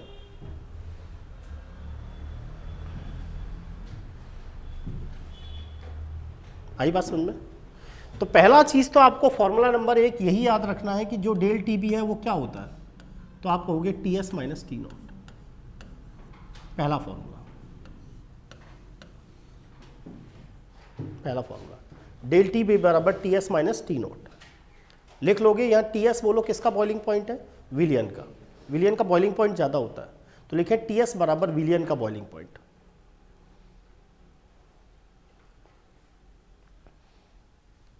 और टी नॉट बराबर शुद्ध विलायक का बॉइलिंग पॉइंट। अब क्या होगा, जब भी हमसे इस पर न्यूमेरिकल आएगा तो एक्चुअल में विलायक का बॉइलिंग पॉइंट तो पता ही होता है सबको। अरे पता ही नहीं पता, पानी का बॉइलिंग पॉइंट कितना है, 100 डिग्री सेल्सियस। तो जनरली विलायक का बॉइलिंग पॉइंट आपसे पूछेगा ही नहीं, वो क्या कहेगा, मैंने पानी में ग्लूकोज घोल दिया, अब विलियन बन गया, अब बताओ विलियन का बॉइलिंग पॉइंट कैसे निकालोगे। आ रहा समझ में?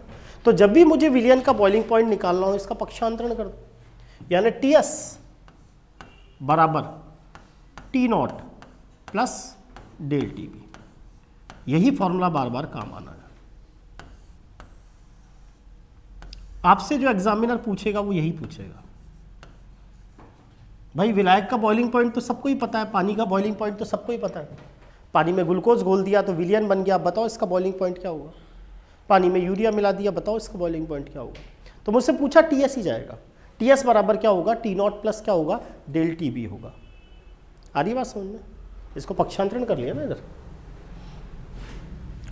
अब क्या है, डायरेक्ट आपको यहाँ फॉर्मूला याद करना है, डेल टी बी का डेरिवेशन पे नहीं जाना, कि जो ये डेल टी बी होता है क्वथनांक में उन्नयन, ये मोललता के समानुपाती होता है। यानी जो डेल टी बी है, डेल टी बी, इसको हम कैसे निकालते हैं, के बी इंटू मोललता से, के बी इंटू मोललता से, विलियन की कंसंट्रेशन से, और वो भी कौन सी कंसंट्रेशन, मोललता। तो ध्यान रखें, डेल टी बी निकालने का फॉर्मूला होता है के बी इंटू मोललता। आया समझ में? ये जो के बी है, के बी ये होता है, इसे बोलते हैं मोलल उन्नयन स्थिरांक, मोलल एलिवेशन कांस्टेंट, मोलल उन्नयन स्थिरांक।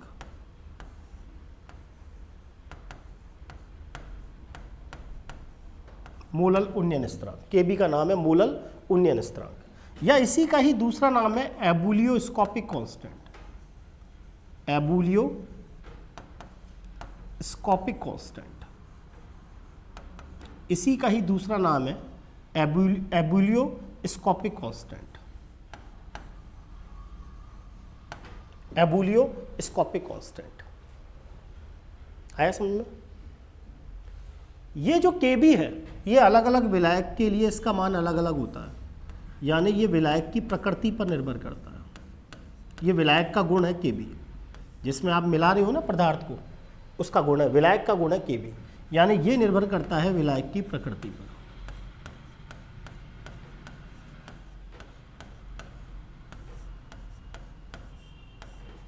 अगर मुझसे केबी की यूनिट पूछी जाए तो आपको पता है टेम्परेचर, यहाँ डिफरेंस है, एक ही बात है, चाहे डिफरेंस जब भी होता है तो आप उसको केल्विन में ले लो या सेल्सियस में ले लो, एक ही बात है।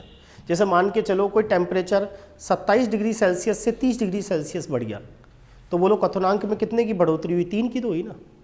चाहे वो केल्विन में हो या सेल्सियस में हो, जब डिफरेंस होता है ना तो वो आप किसी में भी ले सकते हो। तो मैंने टेम्परेचर को ले लिया केल्विन में। मोललता आप जानते हो, विलेय के मोल बटे विलायक का भार केजी में, मोल बटे केजी, तो ये इधर चला जाएगा। तो यूनिट समझ में आ गई होगी, केल्विन किलोग्राम मोल इनवर्स 1। भाई आप क्या करोगे, मोललता को लिख दोगे मोल बटे केजी, अरे हाँ या ना, केजी इधर चला जाएगा, मोल इधर आ जाएगा, तो केल्विन किलोग्राम मोल इनवर्स 1। इस केबी का मान जल के लिए जो होता है, पानी के लिए, जल के लिए केबी, न्यूमेरिकल करते समय जल के लिए जो केबी है वो होता है 0.52 केल्विन किलोग्राम मोल इनवर्स 1, ये केबी होता है। ये पानी के लिए केबी का मान है। 0.52 केल्विन किलोग्राम मोल इनवर्स 1। अब सर ये आपने निकाला कैसे? तो किसी भी विलायक के लिए जो Kb निकालते हैं उसका फॉर्मूला होता है m RTB square by 1000 into del H vaporization. ये इसका फॉर्मूला होता है Kb निकालने का। m क्या है? m विलायक का अणुभार है,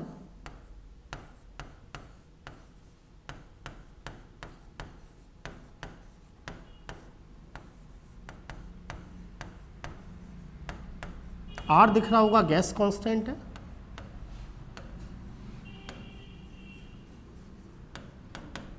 Tb विलायक का बॉइलिंग पॉइंट है,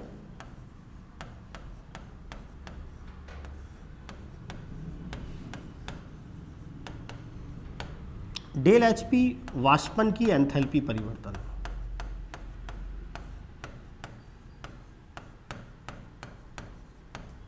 या ये भी बोल सकते हो वाष्पन की गुप्त ऊष्मा।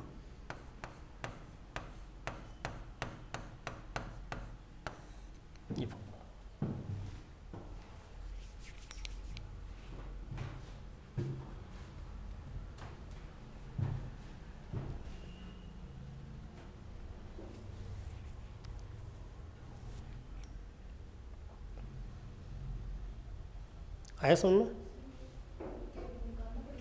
नहीं दिया हुआ होता है। पानी के लिए स्टैंडर्ड है, बाकायदा ब्रैकेट में लिखा रहता है कि पानी के लिए Kb का मान 0.52 है। जैसे मान लीजिए विलायक के रूप में बेंजीन काम में लिया तो बाकायदा लिखा हुआ होगा कि बेंजीन के लिए Kb का मान ये है।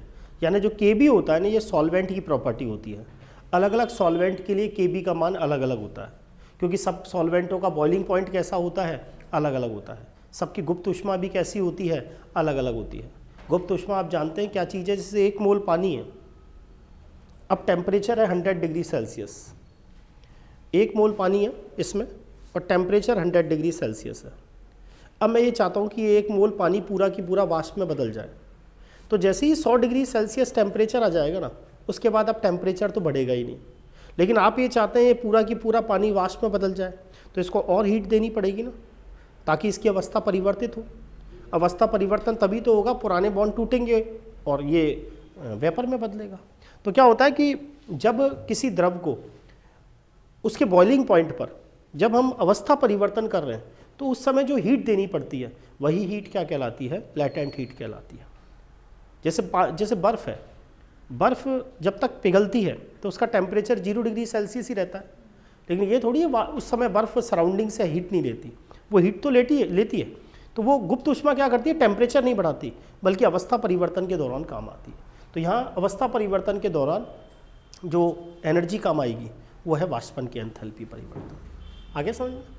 मैं क्या टू दी NCERT की लैंग्वेज लिखता हूँ, क्योंकि एग्जामिनर वही पसंद करता है और अपन को ऐसी रिस्क नहीं लेनी, बस जो NCERT कह रही है बस वही रटना अच्छे से। आया समझ में? समझ में आ जाना चाहिए मतलब क्या, लेकिन लैंग्वेज भी NCERT की ध्यान रखें। तो हमारे पास फॉर्मूला आया डेल TB बराबर Kb इंटू मोललता। इतना तो फॉर्मूला आपको याद हो ही जाता है। अब जनरली क्या है, मुझे पता है कि ये मुझसे वही अज्ञात विलेय का अणुभार पूछेगा, तो डेल TB बराबर Kb। मोललता आप सब जानते हैं, मोललता होता है विलेय के मोल, विलेय के मोल बटे विलायक का भार।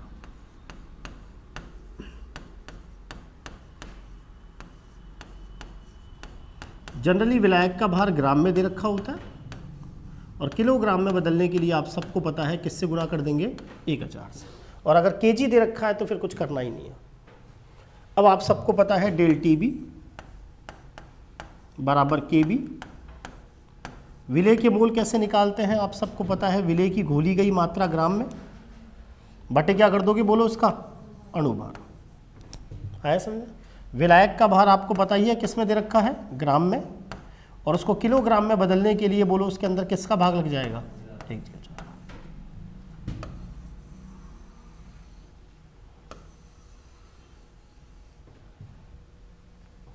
वही W1 विलेय की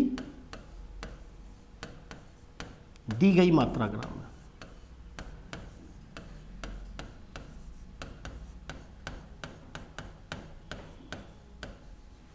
W2 विलेय का क्या, अरे विलेय का क्या, अणुभार, यही तो निकालना होता है।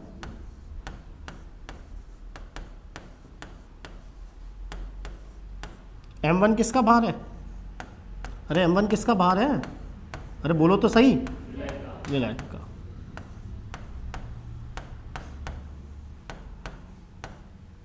आया समझ, दिख रहा होगा जो डेल टीबी है, एलिवेशन इन बॉइलिंग पॉइंट, ये मोललता पर निर्भर है। और आप सबको पता है जो मोललता होती है वो विलेय के मोल पर निर्भर है। 1 किलोग्राम विलायक में उपस्थित विलेय के मोल, विलेय के मोल ज़्यादा तो मोललता ज़्यादा। और विलेय के मोल आपको पता है किसकी जानकारी देते हैं, विलेय के किसकी जानकारी, कणों की संख्या। अतः कौन सी प्रॉपर्टी हुई, और जो विलेय का अणुभार होता है और जो कॉलीगेटिव प्रॉपर्टीज होती हैं वो हमेशा एक दूसरे की क्या चलती है, इनवर्स चलती है। देख लो इनवर्स चल रही है, सब फॉर्मूले में इनवर्स चलती है। आया समझ में। अतः कौन सी प्रॉपर्टी है, अतः Cp, क्वथनांक नहीं है, क्वथनांक में उन्नयन है, कॉलीगेटिव प्रॉपर्टी।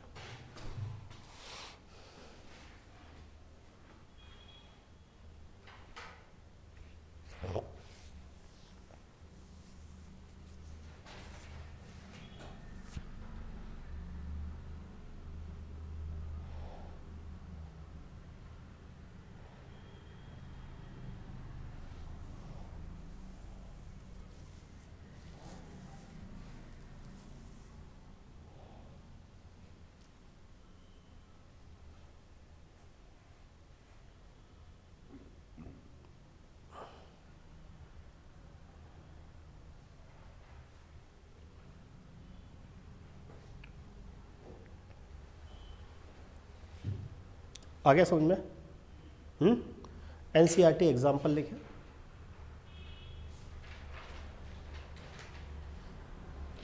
NCERT का एग्जाम्पल लिखें। 18 ग्राम ग्लूकोज को 1 किलोग्राम जल में घोला गया। 18 ग्राम ग्लूकोज को 1 किलोग्राम जल में घोला गया, तो विलियन का बॉइलिंग पॉइंट याद करें। तो विलियन का बॉइलिंग पॉइंट याद करें। तो विलियन का बॉइलिंग पॉइंट याद करें। जल के लिए Kb बराबर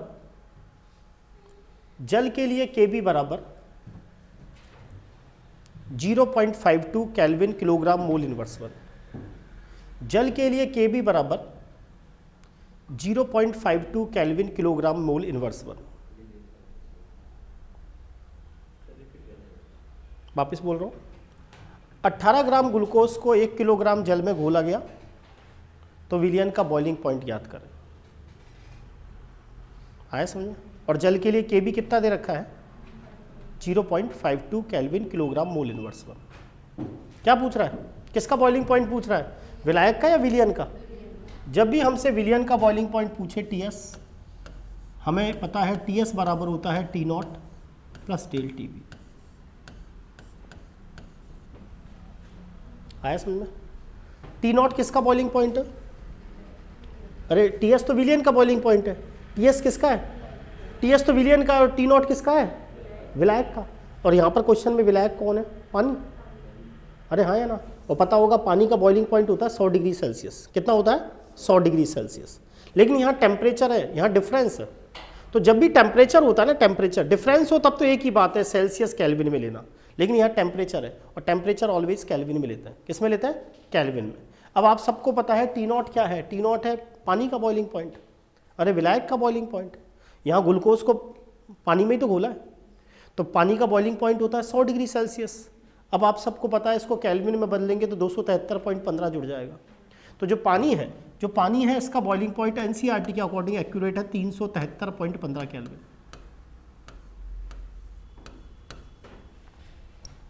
चूंकि सबको पता है T0 बराबर है 100 डिग्री सेल्सियस, और केल्विन में बदलेंगे तो 100 प्लस 273.15 आया समझ में। प्लस डेल टी बी निकालने का आपके पास फॉर्मूला है के बी इंटू मोललता, के बी इंटू मोललता। मोललता को लिख सकते हैं विलेय के मोल,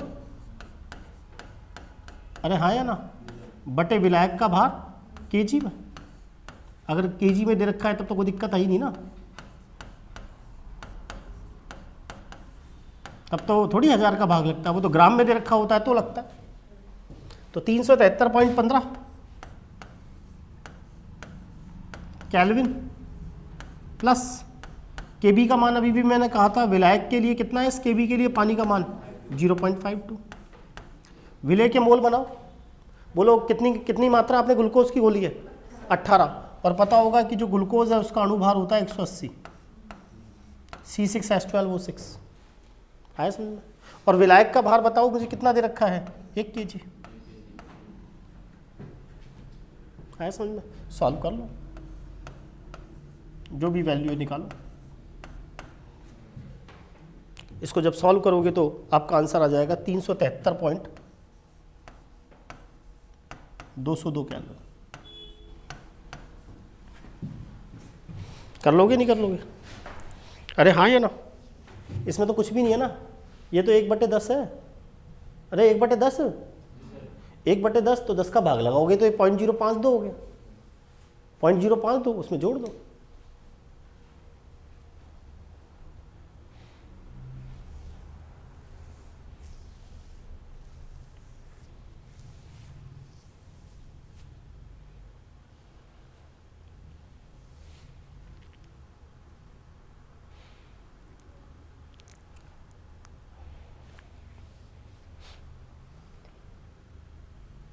आ गया पहले टाइप का क्वेश्चन समझ में?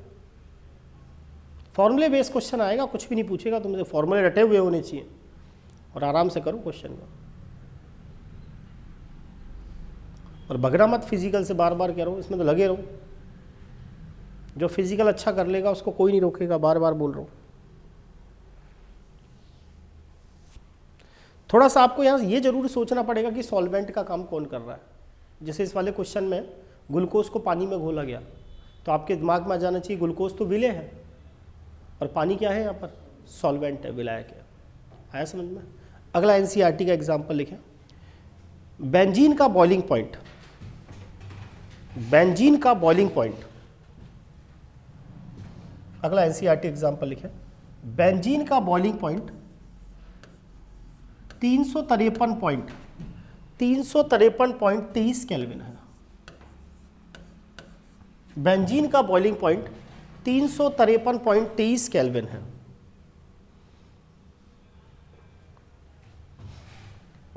एक 1.80 ग्राम 1.80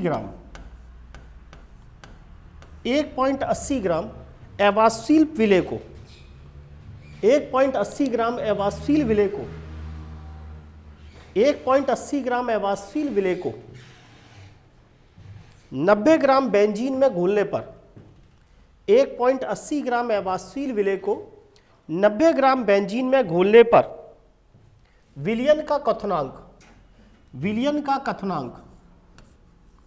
354.11 केल्विन हो जाता है। विलयन का कथनांक 354.11 केल्विन हो जाता है। वापस बोल रहा हूं, 1.80 ग्राम एवासील विलेय को 90 ग्राम बेंजीन में घोलने पर विलयन का कथनांक बढ़कर 354.11 केल्विन हो जाता है। तो विलेय के मोलर द्रव्यमान की गणना कीजिए। विलेय के मोलर द्रव्यमान की गणना कीजिए। तो विलेय के मोलर द्रव्यमान की गणना कीजिए। बेंजीन के लिए केबी बराबर 2.53 kelvin kilogram mole inverse 1। Benzene के लिए केबी बराबर 2.53 kelvin kilogram mole inverse 1। Question को समझ ले, बेंजीन है और उसमें मैंने कोई अवाष्पशील विलेय मिला दिया, तो यहाँ पर बताएं विलायक का काम कौन कर रहा है, पानी कर रहा है या बेंजीन कर रहा है? अरे बोलो, पानी कर रहा है या बेंजीन कर रहा है? बेंजीन कर रहा है।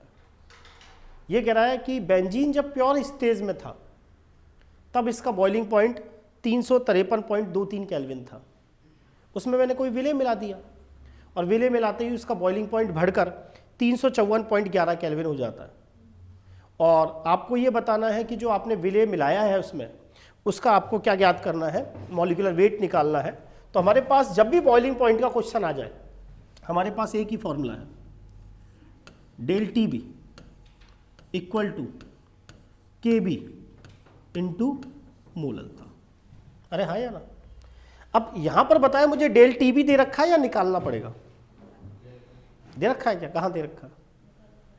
मुझसे कह रहा है कि विलायक का बॉइलिंग पॉइंट तो 353.23 केल्विन है और उसमें विलेय मिलाते ही जो विलियन बन जाता है उसका बॉइलिंग पॉइंट मुझे कितना दे रखा है? 354.11 केल्विन दे रखा है। अरे ये तो मुझे दो चीजें दे रखी है, विलायक का बॉइलिंग पॉइंट और क्या दे रखा है? विलियन का बॉइलिंग पॉइंट। मुझे पता है जो डेल टी बी होता है, डेल टी बी वो क्या होता है? TS minus T not. जरा देख के बताएं विलियन का बॉइलिंग पॉइंट क्वेश्चन में कितना दे रखा है? अरे बोलो तो सही, 354.11 और विलायक का बॉइलिंग पॉइंट कितना है? 353.23। अरे आया समझ? इसको जब आप सॉल्व करते हो तो कैलकुलेशन से आता है 0.88। कर लो इसको सॉल्व।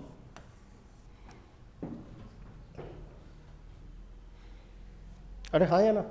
करके देखो, 0.88 आ रहा है ना, देखो। अरे हाँ या ना? अब पुटिंग कर लो। अब है क्या? अब तो सारी चीजें आपको दे रखी है। ये तो 0.88 हो ही गया। हाँ या ना? के बी कितना लगाओगे यहाँ? के बी विलायक की प्रॉपर्टी है, अलग अलग विलायक के लिए इसका मान अलग अलग होता है। यहाँ पानी थोड़ी है विलायक, यहाँ पर कौन है? बेंजीन, तो के बी भी बेंजीन का लगेगा। मोललता आप सबको पता है कैसे निकालते हैं? विलेय के मोल W1 अपॉन W2, M1 विलायक का भार, ग्राम में हो तो किलोग्राम में बदलने के लिए किसका भाग लग जाएगा? ठीक है।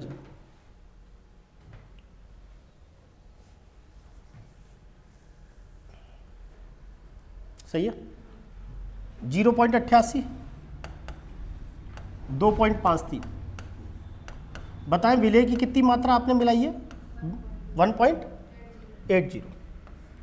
क्या निकालना है? विलायक का भार, सॉरी विलेय का अणु भार।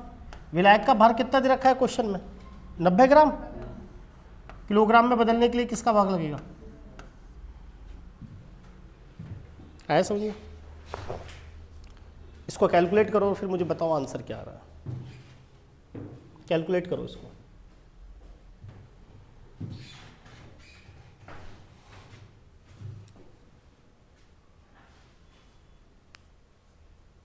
ठीक है, इसको आप घर पे कैलकुलेट करना। और वैसे मैं आपको बता दूं, घर पे जरूर करना इसका कैलकुलेशन, और इसका आंसर 58 ग्राम पर मोल आएगा। 58 ग्राम आएगा बेटा, कैलकुलेशन जरूर करना है ना। आज के लिए इतना बेटा।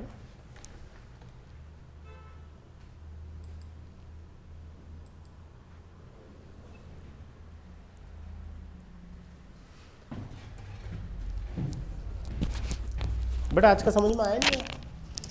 थोड़ा सा हल्का सा टफ है, लेकिन पढ़ना तो पड़ेगा, बसों के